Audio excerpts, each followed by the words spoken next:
bienvenidos a todos y a todas de nuevo. Mi nombre es Roberto Blanco, profesor de Ciencias y de Biología en el Centro de Estudios Martínez, algunos ya me conoceréis.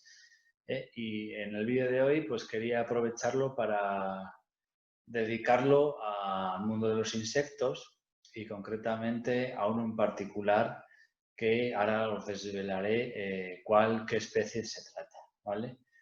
Como sabéis, el mundo de los insectos es muy amplio, con sobrepasado ya el millón de especies descritas y el número de especies que se queda por descubrir es muchísimo mayor.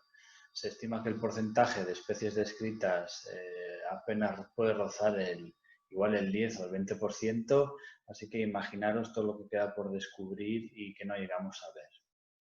Pero aún así, me gustaría hablar también de este grupo de animales, porque ahora os vamos a poner aquí la relevancia que va a tener en cuanto a vuestras oposiciones de biología y geología, ¿de acuerdo? Para empezar, bueno, ya os desvelo aquí qué especie se va a tratar, que es la especie Lampiris noctiluca o la luciérnaga común, que muchos ya conoceréis. Bien, aquí hay una foto, una imagen donde la hembra de esta especie ya está emitiendo luz, que es por lo que es conocida popularmente. Bien, pues para hacer un repaso y un englobe de esta especie, de este animal, donde se encuentra taxonómicamente, vamos a ver que está dentro del filo Artrópoda, es decir, el filo de los artrópodos. Si os acordáis, artrópodos es todo aquel animal que tiene podos, es decir, patas articuladas. De ahí la palabra artrópodo. Podo, pata, artro, articulada. Patas articuladas. Dentro de aquí nos vamos a la clase de los insectos, antes también conocida como clase hexápoda, y depende la literatura que utilicemos, pues viene de una forma u otra, ¿vale? Entonces utilizaremos clase insecta. Clase insecta están todos aquellos animales de patas articuladas que tienen 3 pares de patas, es decir, en total 6, ¿vale? Dentro de la clase insecta vamos al orden Coleóptera.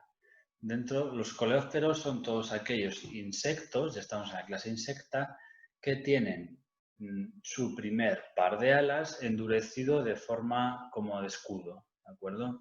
Entonces esto es lo que se conoce como, vulgarmente los conocéis como escarabajos, ¿de acuerdo? Coleóptero viene de ptera, que es ala, y coleo duro, es decir, ala dura. Los insectos normalmente, bueno, según los órdenes, tienen 2 pares de alas y en este caso los coleópteros, la distinción física rápida es que el primer par de alas está endurecido a forma de estuche. Si os dais cuenta, en la separación de los tagmas de los insectos, cabeza, tórax y abdomen, en los coleópteros veis que después del tórax está la parte del abdomen recubierta por como una forma de, como que fuera un estuche. Pues ese estuche duro es el primer par de alas, que si se abre, podréis ver, o cuando un insecto alza el vuelo, veis que levanta ese primer de alas endurecido y debajo está el segundo par de alas membranoso, ¿de acuerdo? Con el que puede volar. Ese primer par de alas endurecido le sirve a la vez de armadura, es decir, como para luchar contra todo lo que le pueda venir de fuera, golpes, depredadores, etc. Y también le sirve como una forma de retención un poquito de la humedad del abdomen, ¿de acuerdo? Bien, pues ya sabiendo a qué filo, clase y orden pertenecen, bajamos al grupo de la familia, a la familia Lampiridae. Aquí están dentro todos los coleópteros, los escarabajos, que son capaces de emitir luz, es decir, de realizar bioluminiscencia. Luego veremos en qué consiste ese término, ¿de acuerdo? Y dentro de esa familia, pues ya vamos a ver la especie que nos toca aquí en la península, Lampiris noctiluca. Bien, os decía por qué es importante este insecto y este tema en vuestro temario. ¿Por qué? Porque lo podemos englobar dentro de 2 apartados. Aquí en el primero vamos a darle importancia. ¿Por qué? Porque vamos a hablar de invertebrados artrópodos, como ya sabemos que es filoartrópoda. ¿Y por qué? Porque puede ser una especie que nos pueda aparecer en el visu, ¿de acuerdo? Como todos tenemos, sabéis que tenéis un visu, una prueba visu de especies, nos pueden poner ejemplares de nuestra fauna. Por lo tanto, Lampyris noctiluca puede ser factible de preguntar. De ahí la primera importancia, ¿de acuerdo?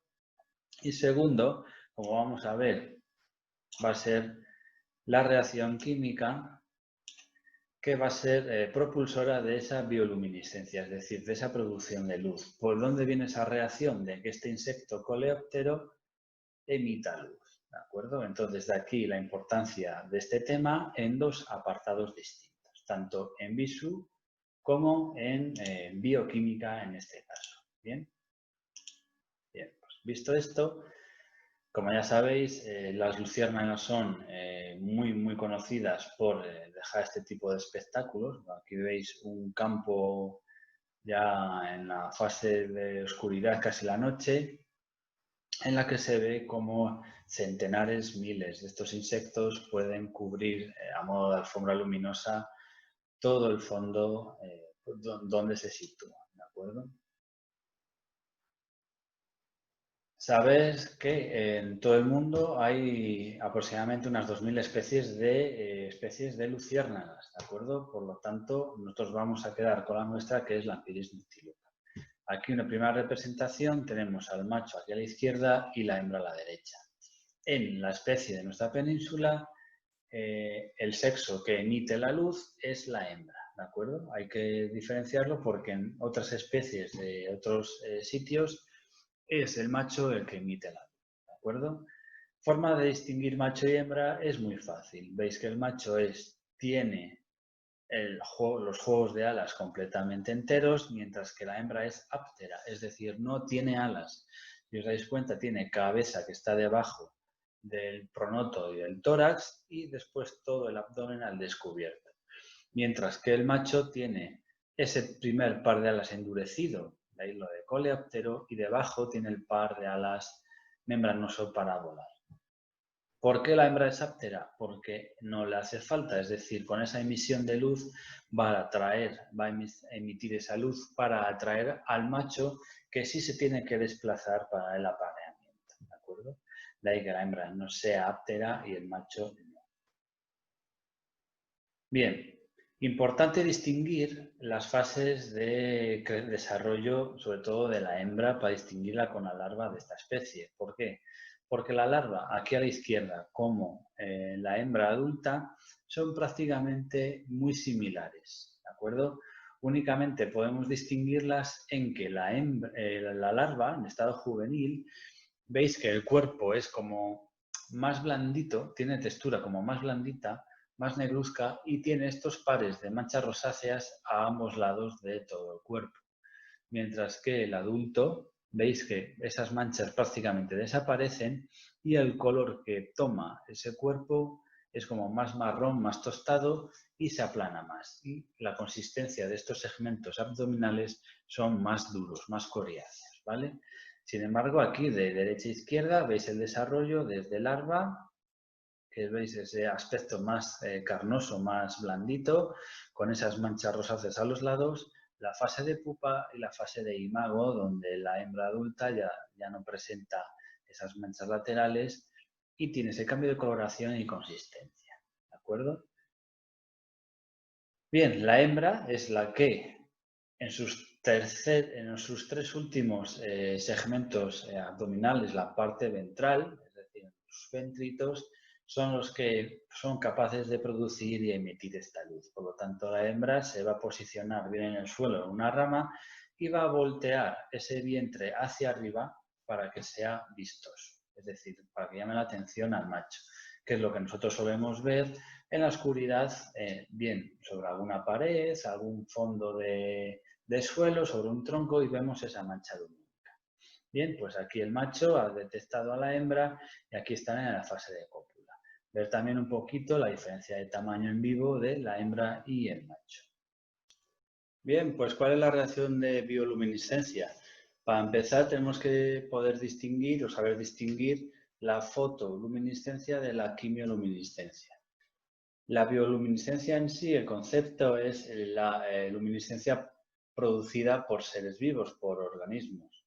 Y esta la tenemos que englobar dentro de la quimioluminiscencia. Bien, la quimioluminiscencia es la emisión de luz tras la reacción de dos compuestos, de dos elementos distintos, A más B, como aquí veis, dando un compuesto excitado y posteriormente ese compuesto emite esa radiación o esa luz en forma de emisión. Bien, para distinguirla de la fotoluminiscencia, aquí lo que varía es que no es la suma de dos elementos o de dos compuestos lo que provoca la reacción de radiación, sino que un elemento solo absorbe esa reacción en forma de radiación, ultravioleta o como sea, para luego excitarse y luego liberarla.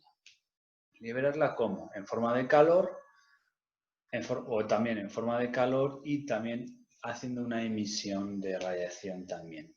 Siempre por debajo, normalmente siempre por debajo esa emisión es de menor fuerza, menor potencia a la absorbida, ¿de acuerdo? Porque como no es una reacción 100%, como veis que se pierde calor, por lo tanto esa emisión tendrá menos fuerza, menos potencia que la absorbida.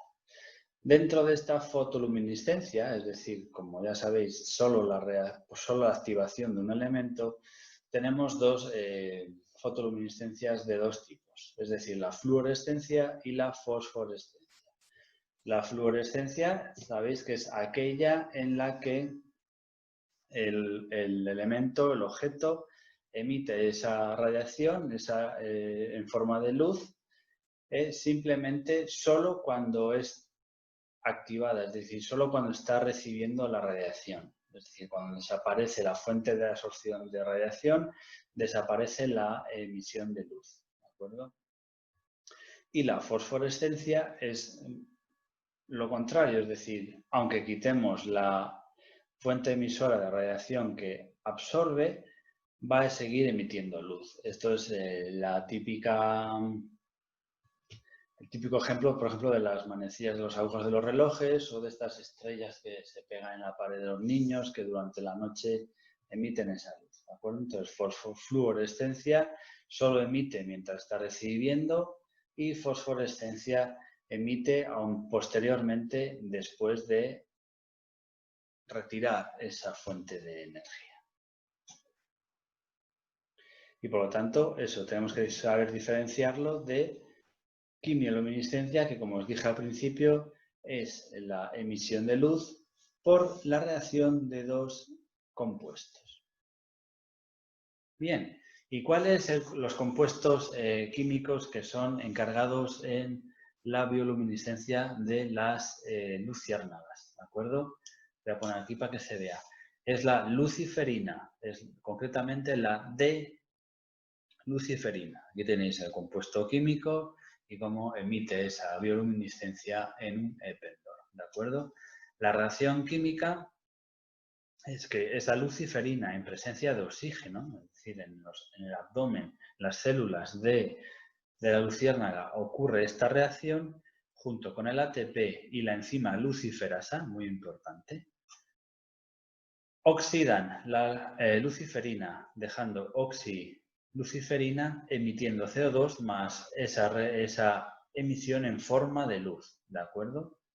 Importante de esto, lo más importante en cuanto a aspectos bioquímicos, es decir, que esta reacción enzimática, es decir, la luciferasa que transforma la luciferina y el oxígeno en oxiluciferina, CO2 y luz, tiene un rendimiento del 100%, es decir, una molécula de ATP gastada en esta reacción va a producir la emisión de un fotón.